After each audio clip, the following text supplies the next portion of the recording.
encontramos aquí con la reverenda Diana Cabello. Ella es integrante de la Iglesia Anglicana de Occidente de México. Con ella hablaremos acerca de varios temas. El primero, para quienes no sepan qué es la Iglesia Anglicana, cuál es el origen de ella. Quisiera presentarme un poquito más, si me permites. Soy sacerdote anglicano, ¿sí? Y soy encargada del seminario de San Andrés, el Centro de Estudios Teológicos San Andrés, que también llamamos CETSA, y de Ande Catedral. El origen de la Iglesia Anglicana se remonta al segundo y tercer siglo de nuestra era, cuando se cree, los historiadores llegan a esa conclusión, que junto con el ejército romano que llegó a las Islas Británicas, llegó el cristianismo. Y entonces la iglesia se instauró en las Islas Británicas, y en el siglo VI, cuando el Papa León Magno manda una misión a Inglaterra, llegan y se encuentran con que hay una iglesia constituida, hay obispos, hay parroquias, o sea, todo está formado, pero esta iglesia tiene características más de la iglesia ortodoxa, ¿sí?, que de la iglesia romana, porque fue la influencia que recibió. Es una iglesia más monástica, que con cabeceras diocesanas como las conocemos ahora. Sí, uno de los monasterios más importantes es el de Iona. Y entonces escribe una carta a Agustín de Canterbury al Papa diciéndole qué hago. O sea, ellos ya tienen una forma de celebrar, una forma de ser, y nosotros traemos otra forma de tener liturgia. Y el Papa le dice, observa, toma lo mejor, fusiónalo, y que de ahí en adelante todos se acostumbren. Entonces, el origen de la iglesia anglicana es el mismo que cualquier otra de las comunidades cristianas que se desarrollaron alrededor del Mediterráneo, inclusive Roma, ¿sí? Y en el siglo XVI esta iglesia, que tenía unos 14 siglos y fracción en las Islas Británicas, decide separarse de la autoridad del Papa. No cambia nada más que el hecho de que el Papa no tiene jurisdicción sobre las Islas Británicas, sobre los territorios del Reino de Inglaterra. Ese es el origen de lo que hoy llamamos Iglesia Anglicana separada de Roma. Pero la liturgia es la misma, el sacerdocio, los sacramentos. En general, en ese momento de la separación nada cambia, a diferencia de la reforma que se está llevando a cabo en ese mismo tiempo en el continente europeo, que los luteranos o los calvinistas rompieron totalmente con la estructura que se estaba llevando en Inglaterra. No, simplemente deja de estar bajo la jurisdicción de Roma y regresa. Esa es siempre la conciencia de la Iglesia Anglicana, regresa a lo que eran sus orígenes, antes de que llegara la misión de San Agustín de Canterbury. De ahí, de Inglaterra, ¿cómo llega a nuestro país, al país de México, la doctrina anglicana? Bueno, hay dos ramas, ¿sí? En México hubo comunidades inglesas, y también americanas que tenían permiso para trabajar aquí, tenían sus capellanías, pero ellos nunca intentaron extenderse a México. Pero algunas de nuestras iglesias las construyeron ellos, por ejemplo, la que está en Tampico, que se llama Templo de Cristo. En Tampico fue hecha por los ingleses y ahora está bajo nuestro cuidado. Pero la iglesia en México surgió a raíz de un grupo de sacerdotes católicos romanos que tuvieron contacto con el protestantismo a mediados de 1800. ¿Sí? Ellos tienen contacto con el protestantismo y descubren la Biblia en español. Cuando en ese entonces solo se podía leer en latín, porque ellos usaban la Vulgata de San Jerónimo. Entonces, estos sacerdotes se sienten tan impactados por el mensaje evangélico en español, porque es probable que muchos de ellos leyeran latín, pero no lo entendieran en toda su extensión.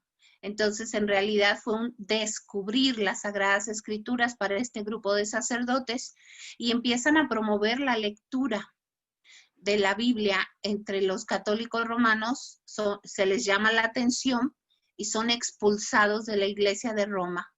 Uno de estos sacerdotes fue el padre Manuel Aguas, que era un dominico, de hecho era superior dominico, y él es expulsado, son excomulgados de la iglesia, y ellos se reúnen y deciden formar lo que se llamó en un inicio la Iglesia de Jesús, que es una iglesia católica, apostólica, reformada, ¿sí? Pero mexicana, totalmente mexicana. Ellos son apoyados por la reforma política y religiosa del presidente Benito Juárez. A ellos se les conoce en la historia de México como los padres constitucionalistas. Ellos son nuestro verdadero origen. Eran hombres altamente evangélicos que llevaban la palabra a los pueblos, iban a caballo de comunidad en comunidad. Fue un tiempo en que la iglesia tuvo mucho extendimiento misionero. Y llega un momento en que estos sacerdotes sienten la necesidad de que haya nuevos sacerdotes. Bueno, en esto se interpone el tiempo del imperio de Maximiliano y Carlota en México. En ese tiempo, estos sacerdotes se disgregan para volverse a reunir cuando se termina este asunto y Benito Juárez vuelve a gobernar el país. Y cuando se reúnen, ya solo son 4, necesitan que más sacerdotes se agreguen a esto y deciden que necesitan ordenar nuevos sacerdotes. Entonces buscan una iglesia que tenga la sucesión apostólica, que es una de las características de las iglesias católicas. Y es como entran en contacto con la Iglesia Episcopal de Estados Unidos, que es la forma como se llama la Iglesia Anglicana en Estados Unidos.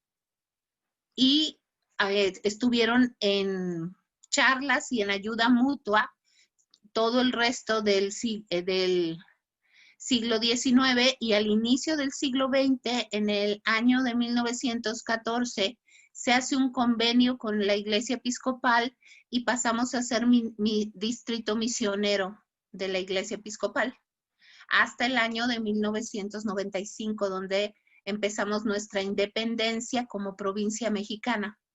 En este momento no dependemos de Estados Unidos, somos una provincia de la Comunión Anglicana independiente. Algo que caracteriza a la iglesia anglicana es que ordena mujeres sacerdotes, como es su caso. También en otros países, provincias, ordenan a mujeres obispos, personas transgénero como sacerdotes, obispos, que de hecho hace pocas semanas se dio la noticia, ¿no? Que en Europa se ordenó a la primera mujer trans como obispo, ¿no? Esto, ¿a qué se debe esa diferencia de la Iglesia Católica, que solamente los hombres se ordenan y tienen ciertas ideologías muy arraigadas respecto a la diversidad sexual y a las mujeres en el sacerdocio? ¿De dónde proviene esta diferencia? En general es reciente, no es desde el principio de la iglesia, pero está basada en el hecho de que en la iglesia primitiva la mujer tenía muchas veces ministerios dentro de la iglesia. Sí, se habla de diaconisas, se habla de mujeres que andaban con los apóstoles, etcétera. Pero sobre todo toda la teología está basada en aquel versículo que dice que en Cristo no hay diferencia entre hombre y mujer, judío o pagano, ¿sí? Y esclavo o libre. Entonces, al ser iguales, somos sujetos de ser elegidos para el ministerio, puesto que no, en Cristo no hay diferencia. Y por eso no en todas las provincias anglicanas, porque una característica de la comunión anglicana es que cada provincia es autónoma para decidir cómo va caminando, de acuerdo a sus propias necesidades y a sus propios tiempos. Entonces, no todas las provincias anglicanas ordenan mujeres, o algunas las ordenan solo al diaconado o al presbiterado, más no al obispado. Esto es según cada provincia. Entonces, en Inglaterra ese paso que mencionas es muy importante porque tardaron mucho más en darlo que otras provincias.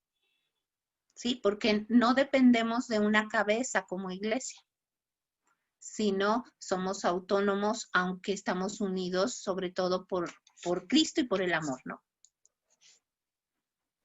Sí, hablando de ello, gracias al libro que me compartió, he leído que es una iglesia no de jerarquía, sino todos los, los laicos, sacerdotes, obispos, toman las decisiones. ¿Cómo es este proceso de diálogo entre laicos y sacerdotes, obispos? Bueno, en nuestra iglesia el obispo es muy importante, ¿sí?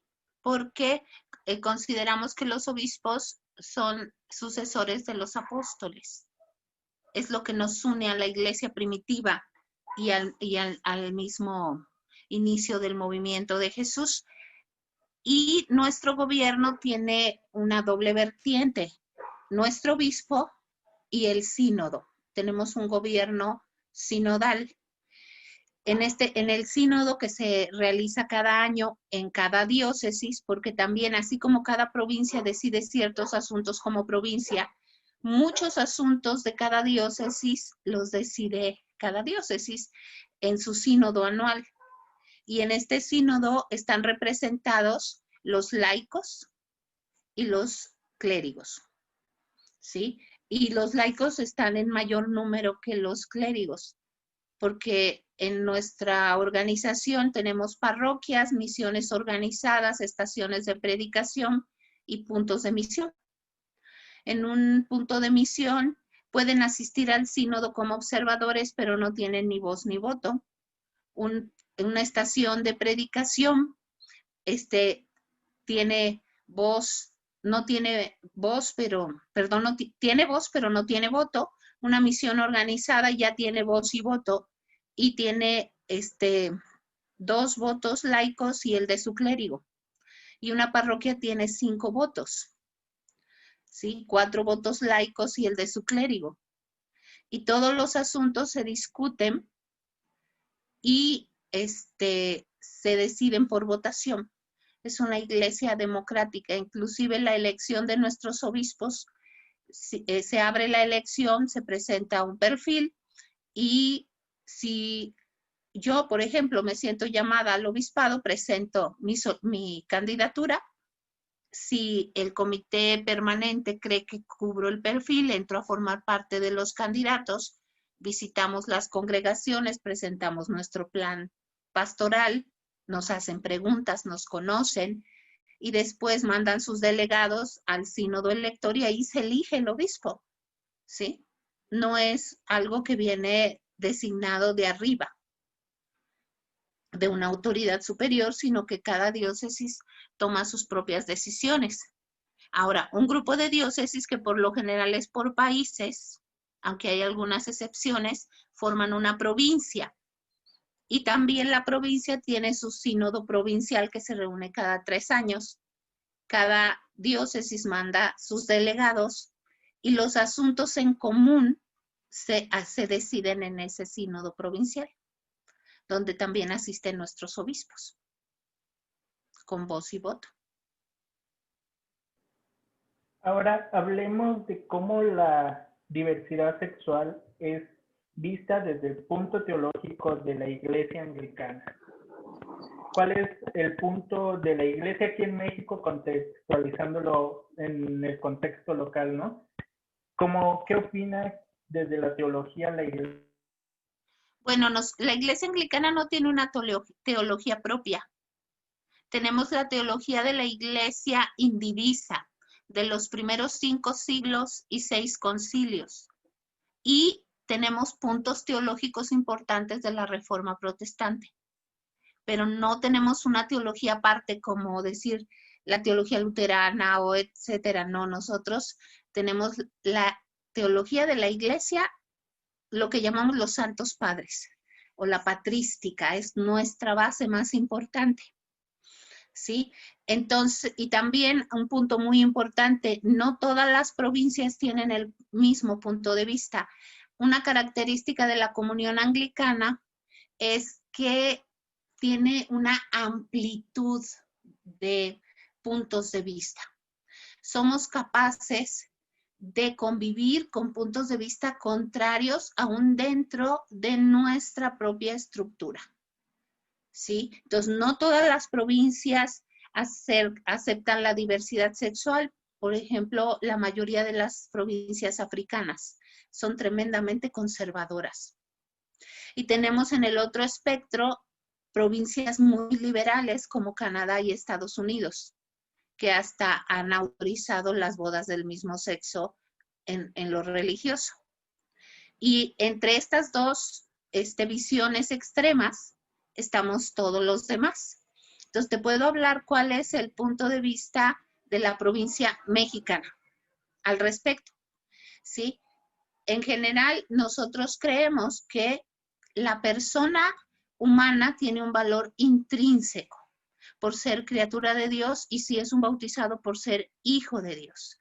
Es una persona que tiene derechos y que tiene que ser respetada. Segundo, el respeto a la intimidad de la persona. Yo no puedo juzgar qué es lo correcto o lo incorrecto para ti en tu fuero interno, porque yo no estoy en tu lugar. Yo no sé qué es ser tú. Yo solo sé qué es ser yo.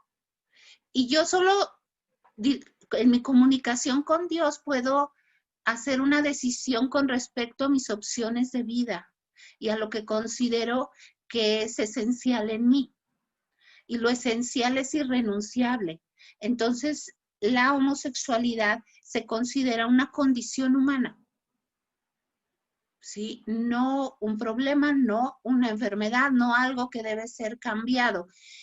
Y es la persona que está en esta condición la que delante de Dios toma sus decisiones. Y Dios lo juzgará de acuerdo a su conciencia. Esa es como la base básica de cómo nos movemos en esta situación. ¿Sí? Nosotros no le preguntamos a la gente por sus preferencias sexuales. Eso es, no va uno por el mundo diciendo su nombre y su preferencia. Eso, o sea, no es algo que tenga que hacer el ser humano. ¿Sí? Ya si quieres que una persona por el grado de intimidad o por, no sé, tú quieres abrirte y manifestarle esa área de tu ser, bueno, es tu asunto, ¿no? Y la ética sexual es igual para todos. En general, la regla es, cuídate tú y cuida al otro. Respétate tú y respeta al otro en sexualidad. ¿Sí? Entonces, no hagas nada que te haga daño a ti o al otro. Ese es como el centro de nuestra ética y entonces se exige la misma ética. O sea, la promiscuidad, la infidelidad, el no cuidar mi cuerpo, el abusar de mi propio cuerpo, es un pecado para cualquiera, sin importar su preferencia. ¿Sí? Entonces, no hay distinción, volvemos al asunto de que no hay distinción de personas. Y tú ante Dios tienes que ver qué es lo que Dios quiere de ti, cómo quiere que te manejes. No hay un manejo de las conciencias, porque, por ejemplo, la confesión auricular, o que le llamamos con el sacerdote, no es obligatoria, es una opción. Si alguien quiere confesarse con el sacerdote, tenemos un rito muy hermoso de reconciliación, pero en general en todas las Eucaristías, inclusive en el oficio diario, se da la absolución. Cada persona hace su propio proceso de reconciliación con Dios y el sacerdote no da el perdón, sino que lo manifiesta externamente, porque el perdón solo lo da Dios. ¿Sí?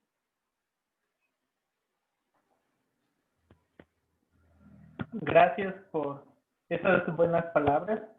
Lo dice la misma Biblia, ¿no? El que no conoce a Dios no conoce lo que es el amor, porque Dios es amor, ¿no?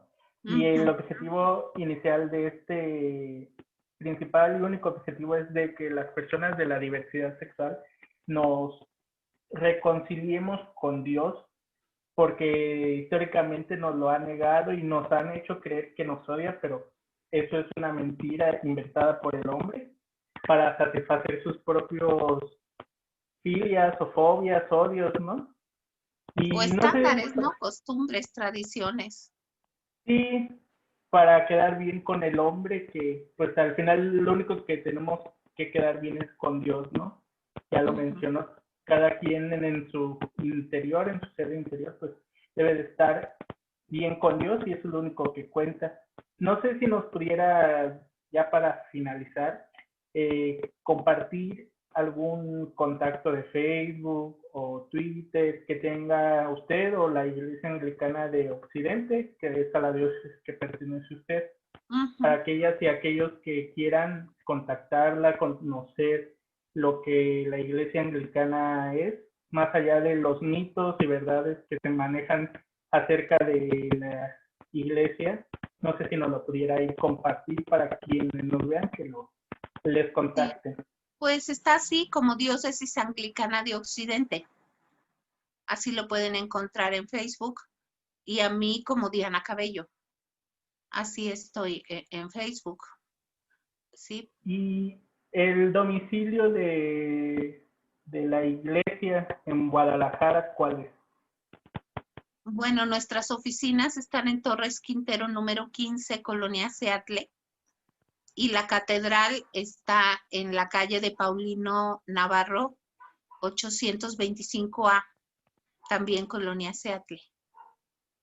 Ok, ahí quien guste puede contactarlos para que se Ujú. acerquen a ellos y tengan una visión más amplia de lo que aquí hemos tratado, que por el tiempo pues ha sido breve, ¿no? Pero pueden ya charlar con la reverenda Diana o ir inclusive a la catedral. Y pues eso es todo por hoy, así que nos vemos en la siguiente.